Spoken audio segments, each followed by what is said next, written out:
Bonjour à toutes et à tous, merci d'être avec nous pour ce tour du monde de l'actualité de la semaine, avec tout d'abord la reconquête de Palmyre en Syrie. Après une offensive de 20 jours, l'armée syrienne, appuyée par son allié russe, a pu reprendre la ville antique. Elle était aux mains du groupe État islamique depuis 10 mois. Pendant ce temps, à Genève, le secrétaire général des Nations Unies a appelé à une plus grande solidarité pour accueillir 10% du total des déplacés syriens. Semaine aussi marquée par ce terrible attentat au Pakistan qui a fait au moins 73 morts. Cette attaque dans un parc bondé de Lahore le jour de Pâques visait la minorité chrétienne. Nous reviendrons sur cette actualité avec notre invitée Anne-Isabelle Tollet, grand reporter et spécialiste du Pakistan où elle a vécu pendant 4 ans. Merci d'être avec nous. Enfin, un peu de grâce et de lumière dans cette édition avec le parcours hors du commun de Fakir, un jeune Sud-Africain qui a grandi dans un quartier pauvre du Cap et qui va intégrer l'un des plus grands ballets de New York. À Bruxelles, le bilan des attentats du 22 mars est désormais définitif. Dans cette ville très cosmopolite, on compte 15 étrangers parmi les victimes, des expatriés et des voyageurs et 17 citoyens belges. Ces attaques ont très vite mis en lumière les étroites connexions des réseaux djihadistes dans 3 pays européens, France, Belgique et Pays-Bas. Les arrestations qui ont suivi ont permis d'éviter un attentat majeur et imminent sur le sol français. Mathieu Boisseau. Rotterdam, après Paris et Bruxelles, c'est un réseau à l'échelle européenne qui préparait un attentat en France et que les enquêteurs démantèlent jour après jour. À Rotterdam, aux Pays-Bas, 4 arrestations. Celle d'un Français retient tout particulièrement l'attention. Il s'appelle Anis B, 32 ans. Lors des perquisitions, la police a découvert des munitions, des téléphones portables et des stupéfiants. Mais surtout, le suspect était en contact avec l'homme au centre de l'enquête. Reda Criquet, interpellé 4 jours plus tôt lors de l'opération antiterroriste d'Argenteuil près de Paris. Les enquêteurs en sont convaincus, lui préparait un attentat en France. Le projet était même à un stade très avancé. Quelles étaient les cibles? Anis B depuis Rotterdam préparait-il lui aussi un attentat? Très peu d'éléments filtrent pour l'instant. Une certitude, l'un et l'autre se sont rendus en Syrie. À Paris, la garde à vue de Reda Criquet a été prolongée de 24 heures. Anis B, lui, devrait être remis à la France dans les prochaines semaines. Voilà, et après 4 mois de débats agités, François Hollande a dû enterrer la révision constitutionnelle qu'il avait initiée après les attentats du 13 novembre, faute de soutien à l'Assemblée nationale et au Sénat. La refonte de la Constitution prévoyait notamment la déchéance de nationalité pour les terroristes. Le carnage au Pakistan, revendiqué par les talibans le jour de Pâques, avait pour objectif de faire un maximum de victimes chrétiennes. 73 morts cette semaine, 17 en mars 2015 après une attaque contre des églises de Lahore. Encore 80 morts en septembre 2013 à Peshawar, à la sortie de la messe du dimanche. Nous verrons dans un instant pourquoi les chrétiens, qui ne représentent que 2% de la population pakistanaise, sont ainsi pris pour cible. Karine Barzégar. Au lendemain de l'attentat, le site de Gulshan et Irbal ressemble à un parc fantôme. Des manèges désertés, silencieux, statiques. Des monceaux de débris, vêtements, chaussures, gobelets dans des mares de sang. Et aux abords du parc, des habitants et des rescapés encore sous le choc. J'ai vu des corps avec des têtes explosées, certains avec des jambes arrachées et d'autres avec des intestins qui leur sortaient de l'abdomen. Beaucoup de gens blessés. Hommes, femmes, enfants étaient au sol. J'ai ramassé la jambe arrachée d'un bébé qui ne devait pas avoir plus de 6 mois. Le kamikaze s'est fait exploser près d'une aire de jeu avec des balançoires. La plupart des victimes sont donc des femmes et des enfants. Le parc était particulièrement bondé en ce week-end de Pâques, avec des familles chrétiennes venues s'amuser pour les fêtes, mais aussi de nombreux musulmans. L'explosion était très forte. Il n'y avait pas de dispositif de sécurité correct. Il y aurait dû avoir un dispositif de sécurité. Les explosifs utilisés étaient particulièrement puissants, estime la police de Lahore, qui évoque également l'usage de billes en métal pour faire un maximum de dégâts. Nous utilisons des agences spécialisées, par exemple le contre-terrorisme, pour mener l'enquête. Il y a certains éléments qui peuvent nous conduire aux kamikazes présumés et aux personnes qui sont derrière cette attaque. L'attaque a été revendiquée par une faction du mouvement taliban pakistanais. Le porte-parole de Jamaat ul-Ahrar a même précisé que le groupe ciblait précisément des chrétiens et menaçait de commettre d'autres attentats de ce type. Selon le dernier bilan encore provisoire, l'attaque de Lahore a fait 72 morts, dont 29 enfants. Il s'agit de l'attentat le plus meurtrier commis cette année au Pakistan.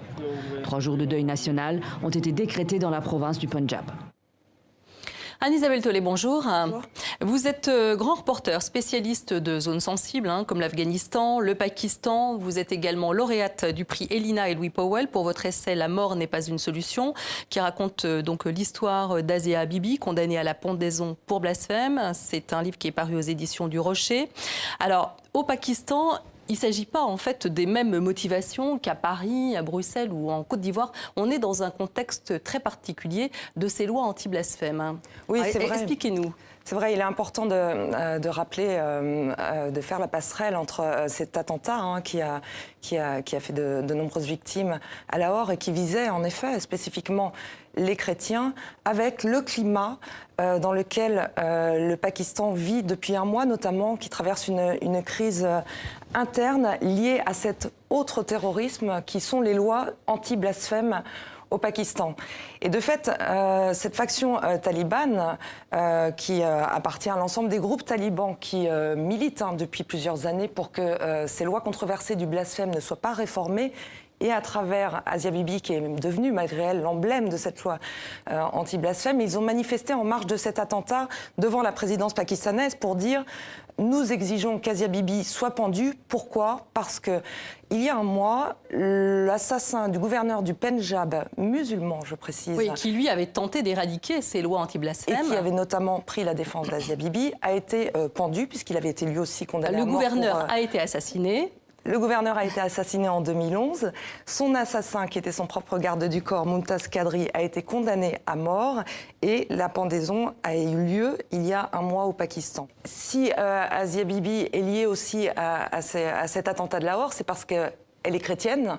Alors, il se trouve que les lois anti-blasphème ne font pas de discrimination, pour le coup. Les Pakistanais musulmans sont eux aussi victimes de cette loi qui se contente, sur une simple accusation verbale, de pouvoir accuser quelqu'un. Donc, on peut régler ses comptes avec son voisinage en disant, voilà, il a blasphémé, une simple accusation verbale, et puis vous débarrassez d'un rival, ou vous réglez vos petits problèmes de voisinage comme ça. Et donc, ce serait pas honnête intellectuellement de mettre cet attentat de Lahore sur le même terrain que ceux de Paris ou de Bruxelles, où là... Oui, puisque le Pakistan est quand même allié des Occidentaux dans la guerre anti-Daesh.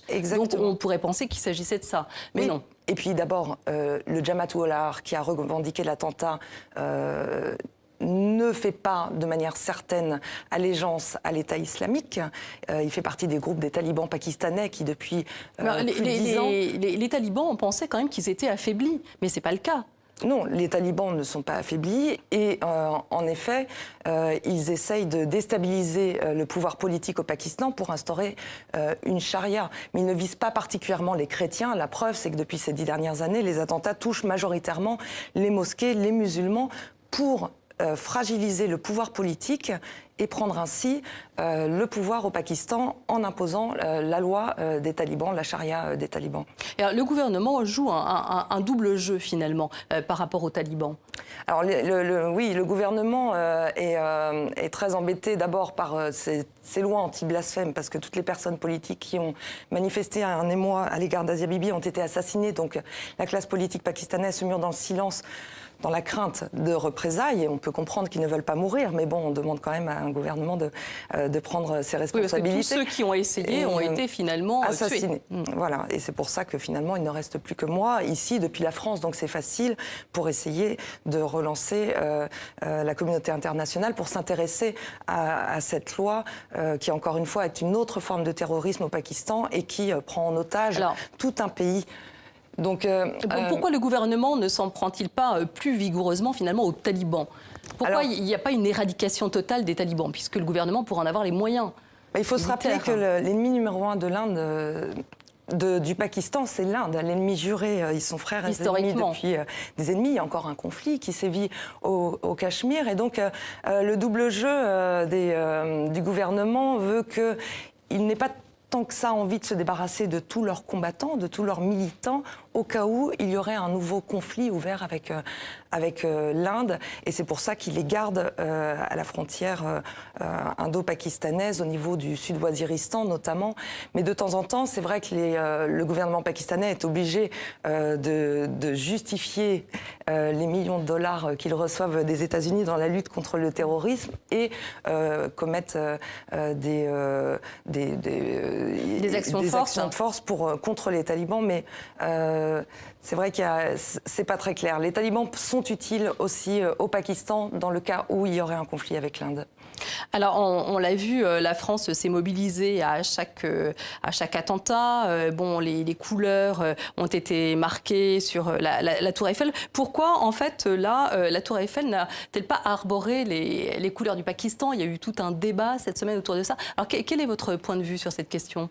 En effet, alors d'abord on pourrait se demander pourquoi la Tour Eiffel n'arborait pas les couleurs de la Côte d'Ivoire, de la Turquie et des 20 autres pays qui sont touchés par les attentats commis par l'État islamique. Donc ça c'est la première raison. La Tour Eiffel ne peut pas s'illuminer aux couleurs de tous les pays, malheureusement frappés régulièrement par l'État islamique. Et puis là, en l'occurrence, il ne s'agit pas de l'État islamique, puisqu'il n'a pas revendiqué cet attentat, mais d'une faction talibane qui frappe régulièrement le Pakistan. Et s'il y a ces témoins aujourd'hui, je dirais que ce serait plus par solidarité confessionnelle.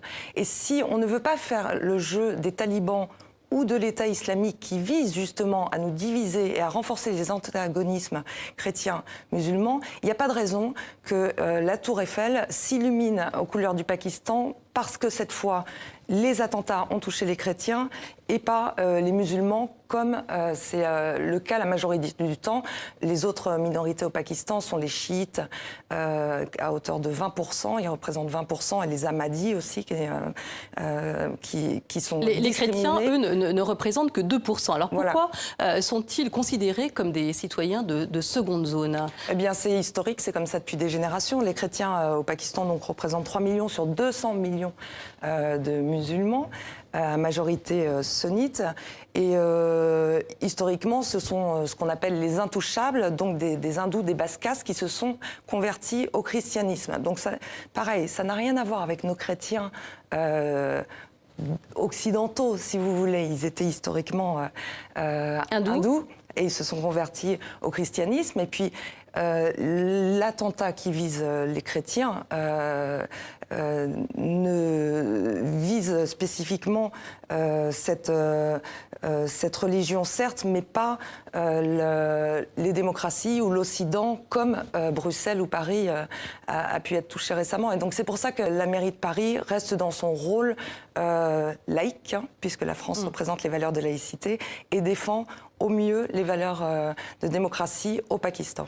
Merci beaucoup Anne-Isabelle Tollet pour cet éclairage donc, sur le Pakistan et cet attentat en début de semaine. Donc, je rappelle que vous êtes l'auteur de La mort n'est pas une solution, paru aux éditions du Rocher. Merci.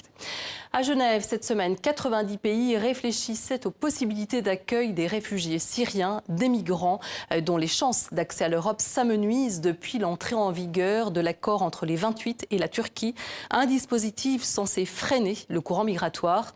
Sur le terrain, les troupes du régime syrien ont quant à elles gagné du terrain face au groupe État islamique cette semaine dans le centre de la Syrie après la reconquête de la ville antique de Palmyre. Antoine Silassi. C'est un site vieux de plusieurs millénaires et un trésor de l'héritage de l'humanité. Durant presque une année, les ruines antiques de Palmyre sont restées sous le contrôle du groupe État islamique, un mouvement bien connu pour ses destructions sur le patrimoine archéologique. C'est donc avec une grande appréhension que le directeur des antiquités syriennes a suivi la reconquête de la ville par les troupes de Bachar el-Assad. Ces vidéos en direct depuis Palmyre montrent que l'état général de la ville est toujours bon. Il y a des dizaines de bâtiments historiques qui sont toujours là. Le théâtre et les murs du temple de Baal sont en bon état. La citadelle a subi quelques dégâts, mais nous serons en mesure de la réparer. Un premier constat plutôt rassurant, même si des destructions importantes ont tout de même été repérées, comme ce temple dont il ne reste plus qu'une colonne, ou comme la célèbre statue du lion de Palmyre, réduite en un amas de pierres. Dans le musée de la ville, ce sont des dizaines de statues qui ont été abattues à coups de masse, mais le directeur des Antiquités veut croire en de possibles restaurations. Nous avons de grandes compétences au département des Antiquités. Nous avons déjà exécuté beaucoup de restaurations à Palmyre avant sa conquête par Daesh. Nous avons donc l'expérience nécessaire. Mais de nombreux sites restent inaccessibles. Selon l'armée syrienne, plusieurs bâtiments et ruines archéologiques auraient été minés par les terroristes avant leur fuite. Direction les États-Unis maintenant, où le bras de fer qui opposait l'entreprise Apple au FBI a finalement pris fin. Le groupe à la pomme refusait de sortir des informations d'un téléphone ayant appartenu à l'un des auteurs de l'attentat de San Bernardino. L'attaque terroriste avait fait 14 morts en Californie en décembre dernier. La question de la protection de la vie privée prévalait pour Apple sur tout autre argument. Les enquêteurs, quant à eux, voulaient avancer dans leur enquête, ce à quoi ils sont finalement parvenus. Maëva Damois. C'est la fin d'un feuilleton judiciaire et médiatique. Dans la bataille qui a opposé le FBI à Apple, c'est le géant du smartphone qui s'est fait croquer. Tout commence en février dernier. Le FBI poursuit alors son enquête après le massacre de San Bernardino qui a fait 14 morts dans un centre de services sociaux. Le bureau fédéral souhaite accéder aux données contenues dans le téléphone portable de Syed Farouk, co-auteur de la fusillade, abattu par les autorités. Refus catégorique d'Apple, son argument, le droit à la vie privée. Nous ne nous attendions pas à être mis dans cette position, encore moins par notre gouvernement. Nous croyons fortement que nous avons la responsabilité de protéger vos données, votre vie privée. Le département de la justice américaine dépose un recours contre la marque à la pomme pour forcer le décryptage du chiffrement de l'iPhone 5C du terroriste présumé. Une demande sans précédent qui relance le débat autour de la protection des données. La firme à la pomme californienne reçoit alors l'appui d'experts en sécurité, mais aussi d'autres géants technologiques comme Google et de militants pour le droit à la vie privée. Dans un communiqué, les autorités demandent l'annulation de l'injonction judiciaire du 16 février. Apple ne plie pas, mais Washington coupe court au débat. Son aide, il s'en passera. Les enquêteurs affirment qu'ils seraient parvenus à leur fin grâce à l'assistance d'un tiers dont l'identité, elle, restera secrète. Le bras de fer judiciaire prend fin ici. La question de l'équilibre à trouver entre sécurité publique et protection de la vie privée reste sans réponse. Et cette immense victoire pour les travailleurs les plus pauvres aux États-Unis. En Californie, les salaires vont passer de 9 à 15 $, ce qui va profiter à un tiers de la main-d'œuvre de l'État. Cette décision pourrait s'étendre à l'ensemble du pays, car aujourd'hui, le salaire minimum s'élève à 7,25 $ au niveau fédéral et les efforts pour le faire passer à 10 $ ont été bloqués par les républicains au Congrès. Jacques Cardoz. C'est une sacrée victoire. En passant à 15 $ de l'heure, environ 13 €, ces travailleurs font plier la Californie. Premier État à appliquer une mesure soutenue au plus haut niveau de l'État. C'est très difficile de garder sa dignité quand vous travaillez 40 heures par semaine et que vous vivez quand même dans la pauvreté. 15 $, c'est le combat de millions de travailleurs, le plus souvent des immigrés en situation régulière. Une main-d'œuvre pas chère qui jusqu'à présent gagne 9 $, moins de 8 € de l'heure. Chantel Williams, mère célibataire avec 2 enfants, travaille dans un Taco Bell, un fast-food depuis 9 ans. Elle dit ne pas pouvoir vivre décemment. C'est vraiment difficile. Vous ne pouvez pas vous en sortir. Je suis obligée de demander de l'aide publique pour les frais de santé, pour les bons alimentaires, pour pouvoir payer mon loyer et nourrir ma famille, bien sûr. À 9 $ et 40 heures par semaine, un travailleur perçoit 16 000 € par an. C'est en deçà du seuil de pauvreté fixé à 18 000 €. À 15 $, le même travailleur passera à 26 400 € par an, soit 2 200 € par mois. La décision de la Californie va s'appliquer progressivement à partir de 2017. Walmart et McDonald's avaient déjà instauré un salaire minimum de 10 $. D'autres États comme New York devraient suivre l'exemple. Sur le continent africain, le nouveau président de la Centrafrique a prêté serment cette semaine, un peu plus d'un mois après son élection.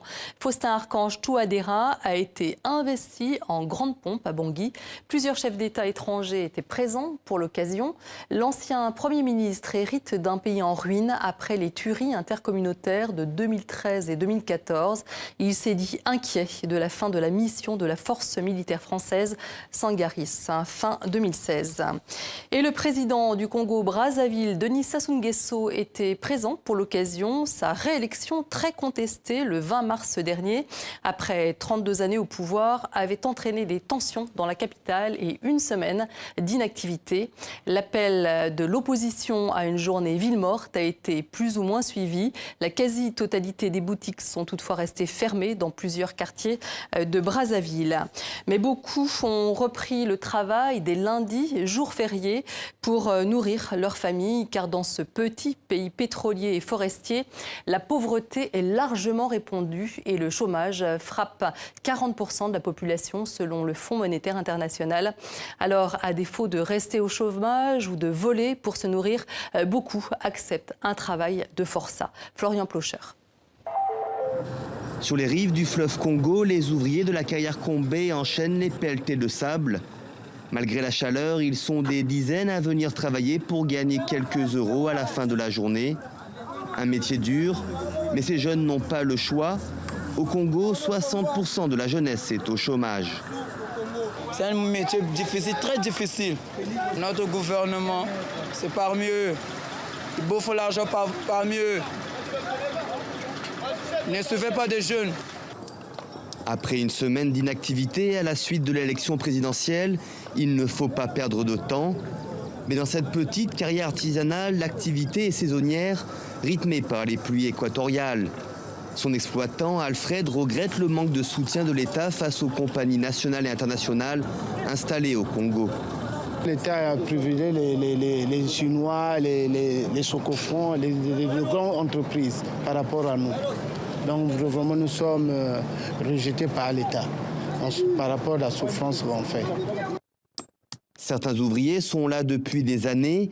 Léonie casse des cailloux pour nourrir sa famille, malgré la difficulté de la tâche répétitive. Il n'y a pas le boulot, il n'y a pas d'autres choses à faire. Donc c'est mieux que tu viennes ici pour chercher les petites pierres comme ça là et pour un travail. Dans la carrière, plusieurs ouvriers dénoncent l'accaparement des richesses et des emplois au profit des ethnies du nord du pays, dont est originaire le président réélu Denis Sassou Nguesso. Une plainte reprise par les partis politiques d'opposition qui contestent les résultats de la présidentielle du 20 mars.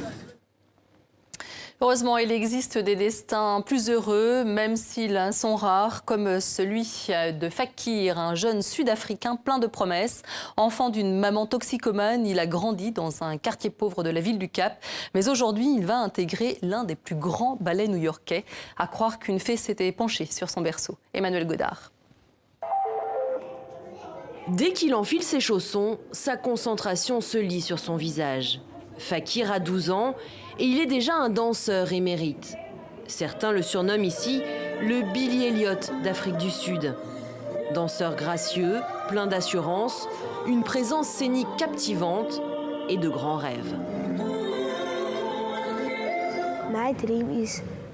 Mon rêve est un jour de danser dans une école à Londres devant la reine. Mais ils disent que la reine est vieille et qu'elle va mourir. Alors je veux danser pour son fils, le prince William. C'est pour le moment un rêve, mon but dans la vie. Fakir n'en est pas loin. Il vient de gagner une bourse pour intégrer la prestigieuse école de ballet, l'American Academy of Summer School, à la Purchase University de New York, réservée aux danseurs les plus doués. Je pense qu'il sera très emballé par New York. Il ne l'a vu que dans des films. Ce sera génial pour lui d'arriver à voir Broadway, de voir les grands immeubles, d'aller à Times Square. Times Square est incroyable et tout son séjour à Purchase University sera incroyable pour lui. Le jeune danseur vit à Hanovre Park, un quartier pauvre en périphérie du Cap. Chômage et criminalité sont le lot quotidien. La mère de Fakir est toxicomane. Alors lui et ses frères et sœurs vivent avec leur grand-mère. Quand il est venu, il m'a dit « Mamie, j'y vais ». Et je lui ai dit « Ne dis pas de bêtises ». Il était tellement excité. Il m'a dit « Mamie, mon voyage commence parce que j'ai toujours voulu danser partout dans le monde. Et mon rêve devient réalité ». Il était vraiment très excité. Fakir aurait pu rejoindre l'un des nombreux gangs du quartier. Il a choisi une autre voie. Pas de doute, une force intense parcourt ce petit corps. Et lui aussi, malgré une enfance difficile, avait acquis une belle notoriété en France et à l'étranger. Le célèbre chroniqueur gastronomique Jean-Pierre Coff disparaît cette semaine à l'âge de 78 ans. Ce fervent défenseur de la cuisine française et des produits de qualité avait imposé pendant 30 ans son personnage haut en couleur sur les ondes et sur les écrans.